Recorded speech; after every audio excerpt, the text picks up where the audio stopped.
오늘은 교회력으로 종료주일입니다. 예수님이 십자가를 지시기 전에 닷새 전에 예수님께서 십자가의 고난이 있으심을 확실히 아시면서도 한 번도 사람이나 짐을 태워본 적이 없는 나귀 새끼를 타고 예루살렘 성에 올라가십니다. 그러자 예루살렘 사람들이 종려나무 가지를 뜯어서 끊어서 예수의 오심을 환영합니다. 호산나 다윗의 자손이여 우리를 구원하소서. 예수님이 그 환호 소리를 들으시고 예루살렘 성에 입성하십니다. 그래서 오늘을 가리켜서 종료주일, 영어로 팜선데이라고 얘기합니다. 여러분, 성경의 말씀을 가만히 읽어보면 예수님의 생애는 33년입니다. 그 가운데 3년의 세월을 공생애로 보내십니다. 예수님에 관한 기록을 적은 성경 말씀들을 가만히 읽어보면 예수님의 마지막 일주일의 생애를 성경의 3분의 1을 할애해서 적고 있습니다. 다시 말한다면 예수님의 예루살렘 성의 입성과 그리고 고난과 그리고 죽으심과 그리고 십자가의 부활, 이 일주일을 공간복음서나 그 밖의 사복음서는 성경을 전체 3분의 1을 할애해서 예수에 관하여 이 사건을 적고 있습니다. 이렇게 본다고 하면 예수님의 십자가와 죽으심과 부활은 아마도 기독교의 복음 중에 복음이라 할 겁니다. 그러기에 기독교의 복음의 핵심은 다른 것이 아니라 예수 그리스도의 십자가와 죽으심과 부활입니다. 여러분, 우리가 십자가를 바라볼 때마다 어떤 걸 느끼는지요? 성경 말씀은 예수 그리스도의 십자가의 사건을 하나님의 능력과 하나님의 지혜가 담겨져 있는 계시적 사건이라고 적고 있습니다. 십자가를 바라볼 때마다 우리는 그 십자가가 우리로 하여금 영생을 얻게 하시는 표적이뿐만 아니라 십자가를 발견할 때마다 볼 때마다 내가 죄인임을 고백하게 되고 십자가를 바라볼 때마다 하나님이 우리를 얼마나 사랑하시는가를 깨닫게 되고 십자가를 바라볼 때마다 저 십자가가 있으면 내가 하나님의 자녀가 되었음을 알게 되고 저 십자가를 바라볼 때마다 내 안에 새로운 생명의 역사가 있음을 알게 되고 깨닫게 됩니다. 그러기에 기독교에서의 가장 중요한 것이 있다고 한다면 예수 그리스도의 십자가의 사건이라 할 것입니다. 여러분, 가만히 보세요. 사람을 약하게 만드는 게 있습니다. 아무리 강해도 우리의 마음을 약하게 만드는 게 몇 가지가 있는데 하나는 뭐냐 하면 양심의 가책을 느낄 때 인간이 약해집니다.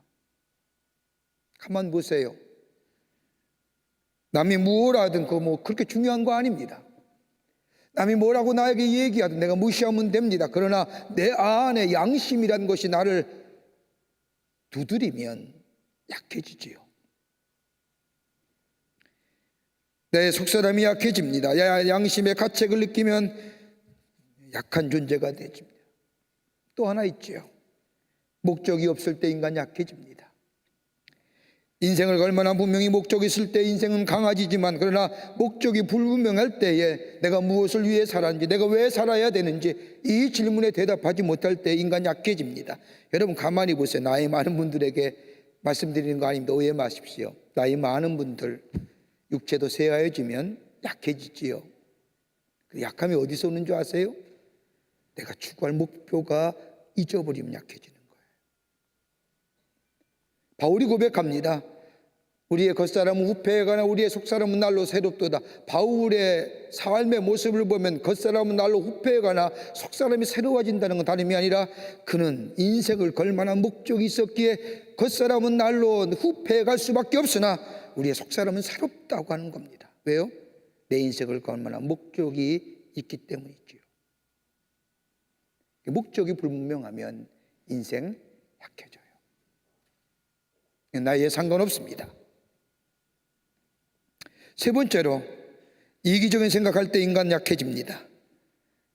어떻게 하면 내게 이익을 돌아올까 생각하면서 하는 행동, 순간적으로는 우리에게 힘을 주고 강하게 하는 것 같지만 돌이켜보면 우리를 약하게 하지요.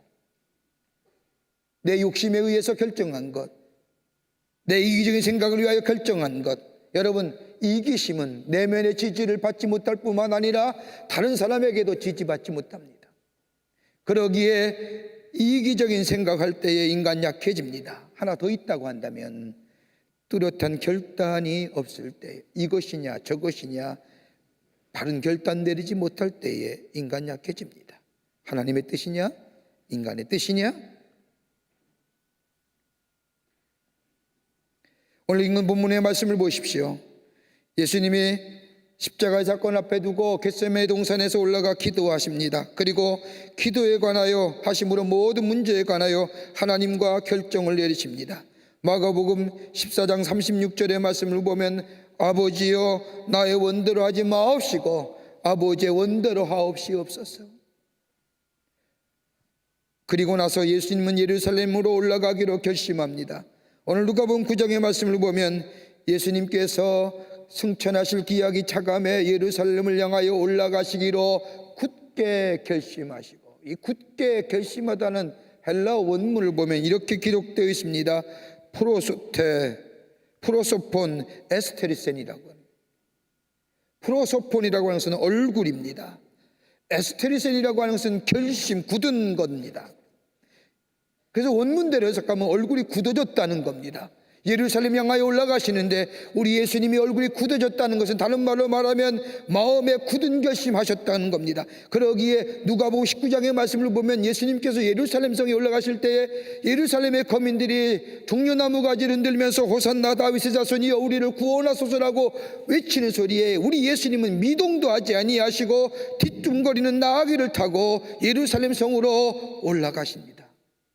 거기에 아무런 반응 보이지 않습니다. 왜요?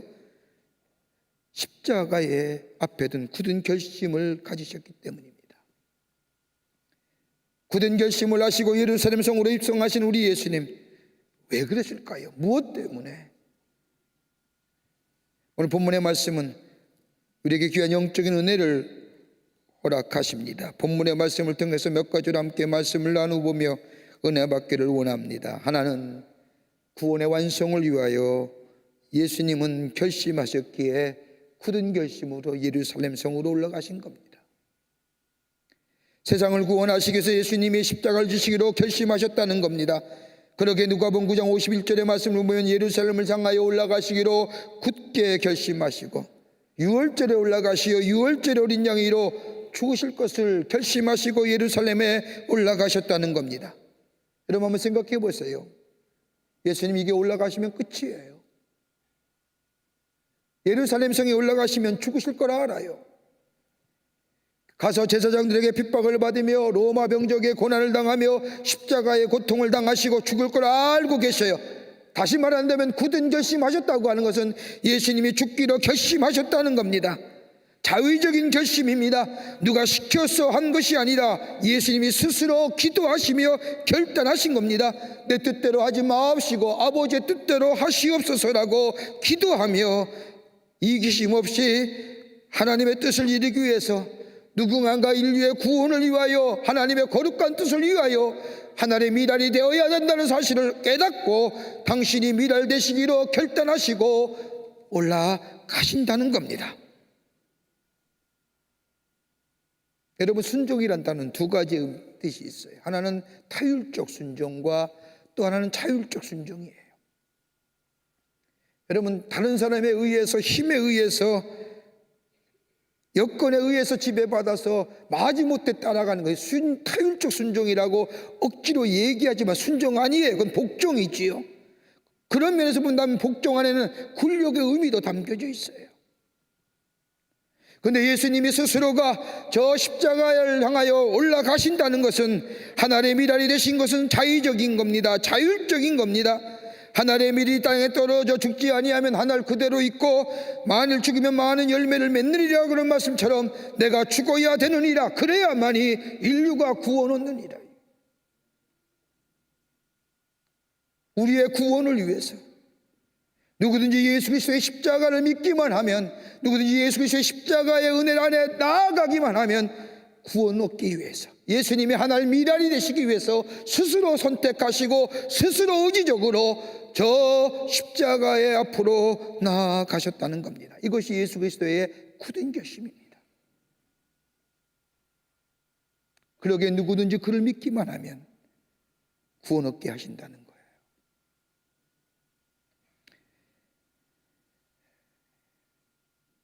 1865년에 저 영국 사우스 웨일즈라고 하는 지역에서 하나의 기가 막힌 일이 벌어졌습니다. 눈보라가 쫙 치고 있는데 한 여인이 아기를 안고 이 사우스 웨일즈의 한 거리를 걸어갑니다. 얼마나 눈폭풍이 심한지 얼어 죽을 지경입니다.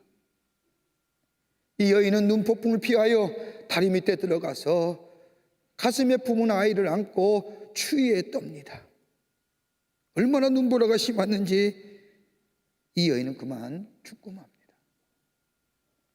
다음날 아침에 그 길을 걸어가던 나흘의 주민이 아기의 울음소리를 듣고 다리 밑에 내려가 보니 죽은 여인의 시신을 발견되었는데 가만히 보니까 가슴 안에 한 아이를 안고 있는 겁니다. 근데 그 아이는 살아있어요. 더더욱 놀란 것은 아이는 살아있는데 어머니의 몸은 알몸이에요. 그 엄청난 눈폭풍 속에서 행여나 A가 죽지는 않을까, 저 자신은 저 다리 밑에서 눈폭풍을 피하면서 이 아이를 살리기 위해서 자신의 옷을 벗어서 이 아이를 온도 체온을 유지시켜 줬다는 거예요. 그리고 이 엄마는 죽었어요. 이렇게 자라난 사람이 누구냐? 1916년에 영국의 수상이 되었던 데이비드 로이 조지라고 하는 사람.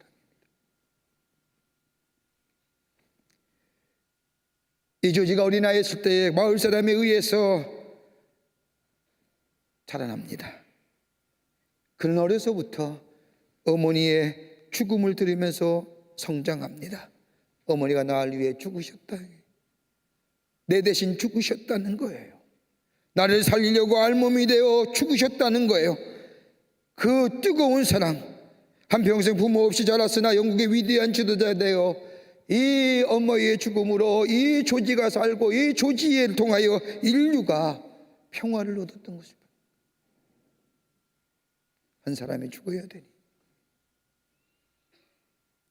예수님이 우리 죄를 위하여 십자가에 달려 돌아가시고 그를 믿는 자마다 우리에게 구원함을 주신다고 하는 것.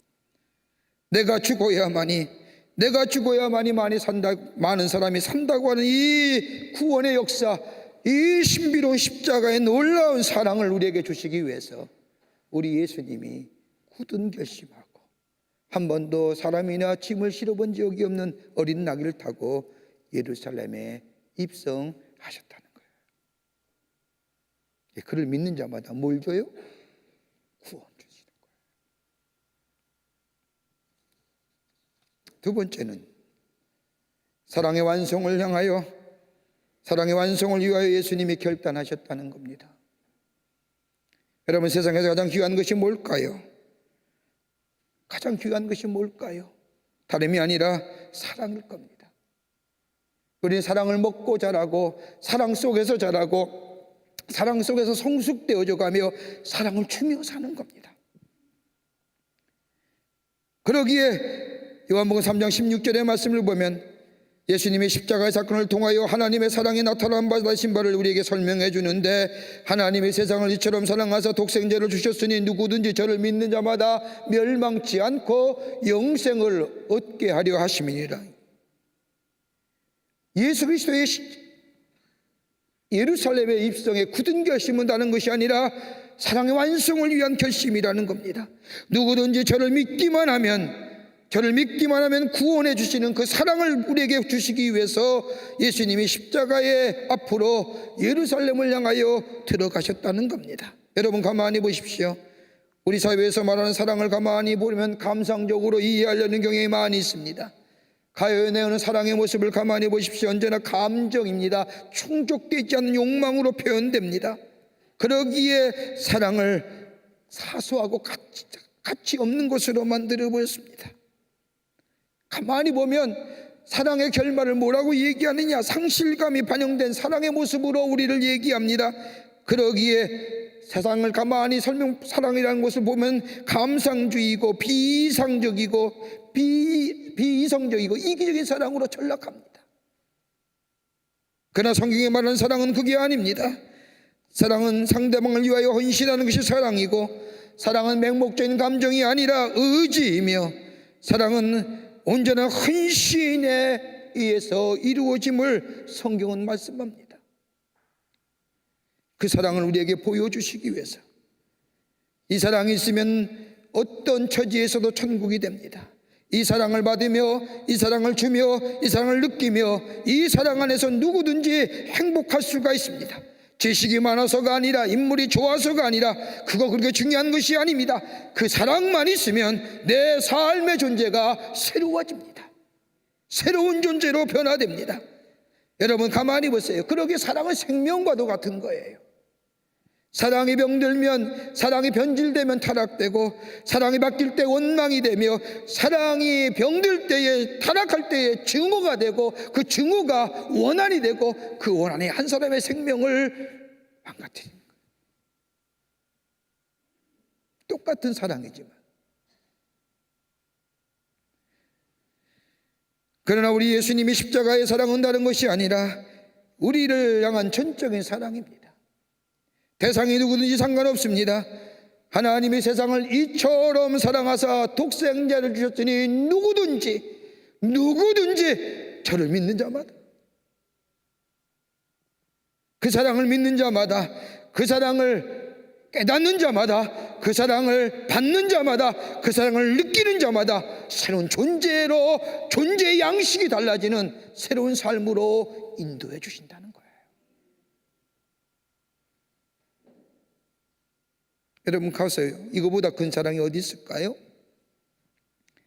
여러분 세상에서 가장 큰 사랑이 부모님의 사랑이라고 얘기하는데, 여러분 보세요. 부모의 사랑도 한계가 있는 거예요. 어디 한계요? 자기 자식에게만 한계지요. 다른 자식에게 한계 있어요? 다른 자식에게 내가 너를 위해서 목숨을 바치 절대 못해요. 내 자식에게만 한계 있지요. 근데 하나님의 사랑은 아니라는 거예요. 하나님의 사랑은 제한이 없어요. 그러기에 누구든지. 어느 장로님 가정에서 있었던 일입니다. 장로님 가정에 들어온 세 며느리가 있었는데, 근데 이 며느리가 시집을 오자마자 그만 허리에 디스크가 걸렸습니다. 여러 해 동안 고생합니다. 젊은 사람이 무엇 하나 제대로 들지도 못하고 허리를 구부리고 삽니다. 근데 게다가 시아버지가 3년 동안 병석에 누워 있는 거예요. 이 새로운 시집온 이 세댁이 3년 동안 누워있는 시아버지의 오물을 다 받아냅니다.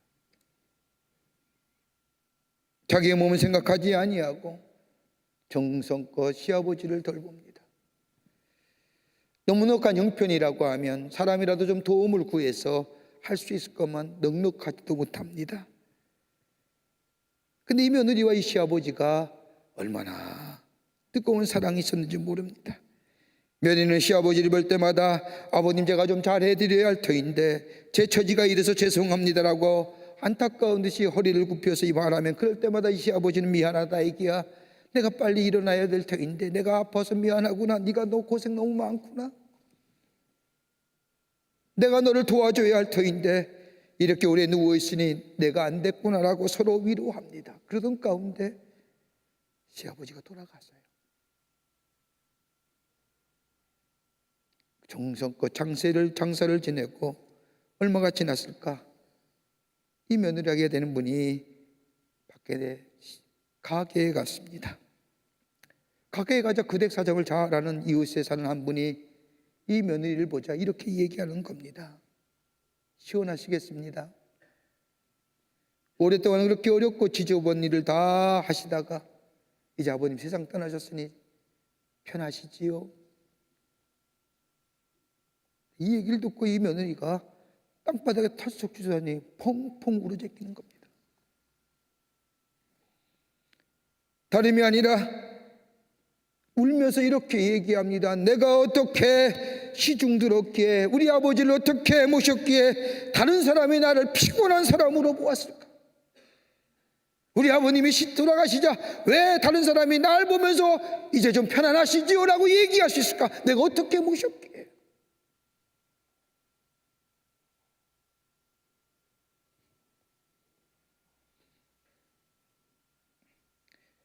누가 나를, 우리의 시아버지께서 나를 사랑해 주신 것처럼 나를 사랑해 줄 수 있을까? 아무 조건 없는 사랑입니다. 무조건적인, 대상의 문제가 아닙니다. 여러분, 예수님의 십자가 그거예요. 누구든지 대상에 관계없어요. 병든 사람이나 아닌 사람이나, 많이 배운 사람, 많이 배운 사람이나, 높은 사람이나 아닌 사람이나, 누구든지 하나님의 사랑이 나타난 바 된 그 예수 그리스도의 십자가의 사랑을 깨닫고 믿으면 뭐래요? 그 사랑이 나를 새롭게 하는 거예요. 새로운 존재로 변화시켜줘요. 하나님의 자녀로, 하나님 나라의 권세에 맡은 자로, 하나님의 백성으로 새로운 존재 양식을 가지고 이 땅에서 살아가게 하신다는 거예요. 이 사랑의 완성을 위하여 우리 예수님이 한 번도 사람을 태워본 적이 없고 짐 실어본 적이 없는 아기 새끼를 하고 뒤뚱거리며 예루살렘 올라가기로 뭐 하셨다고요? 굳은 결심하셨다는 거예요.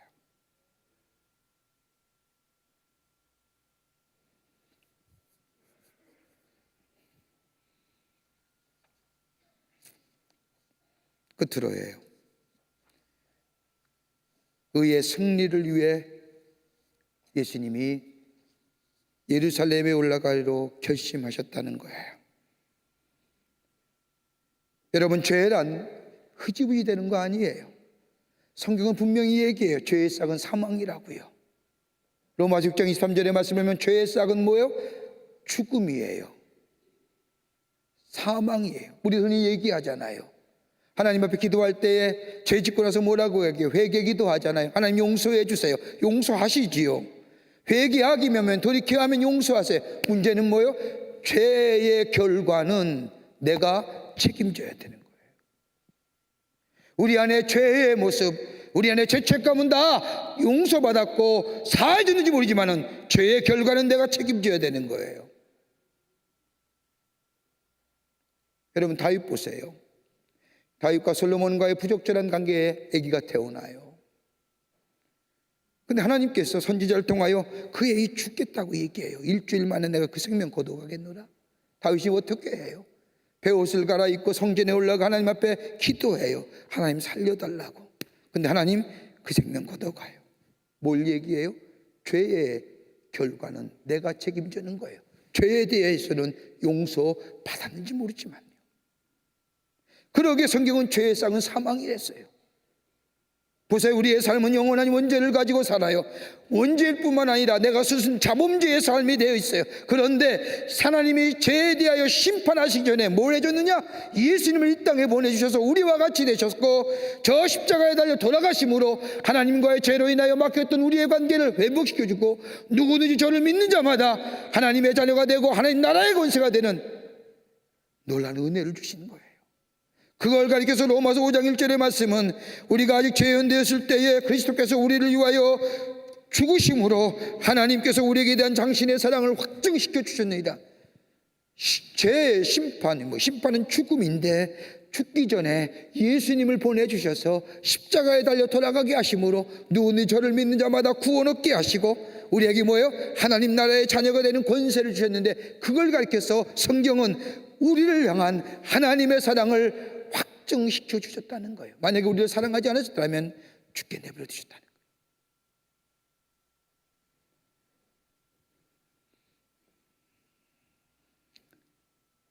누군가 우리의 죄의 값을 대신하여 죽어야 하는데 우리 주님이, 우리 예수님이 우리를 대신하여 죽었다는 겁니다. 죽으시지 않고는 절대로 살리지 못하시기에 예수 그리스도의 십자가의 사건이 우리의 죽음을 대신했다는 겁니다. 여러분, 그래서 우리를 의롭게 하시는 거예요. 예수 믿으면 우리를 의롭다 하시는 이유가 이거예요.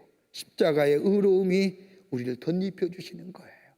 다른 사람과 비교해서 내가 의로운 존재가 아니라 하나님 안에서 십자가의 의로움이 나를 덧입혀 주는 거예요. 근데 여기서만 끝나면 아니죠. 죽음의 끝이 아니에요. 예수님은 죽으셨다가 3일 만에 부활하셨어요. 부활하셨다는 것은 고린도 성경 말씀처럼 부활의 첫 열매가 되셨다는 것은 누구든지 예수를 믿기만 하면 우리를 죄에서 구원해 주시고 하나님의 자녀되게 하시고 하나님 나라의 권세 맡은 자로 새로운 존재로 사랑받는 자로 사롭게 하실 뿐만 아니라 우리에게 뭐예요? 예수 안에서 영원한 생명을 주신다는 약속이에요. 그러기에 의의 궁극적인 승리예요. 죽음으로 끝났다고 한다면 우리의 죄는 용서받았는지 모르지만 우리에게는 영원한 생명이 없었을 거예요. 그러나 우리가 예수님이 십자가에 달려 죽으심으로 3일 만에 부활하심으로 말미암아 우리에게는 의로움과 더불어 뭐예요? 영원한 삶, 영생을 얻게 하여 주셨다는 거예요. 그러기에 십자가는 궁극적인 의의 승리라는 겁니다.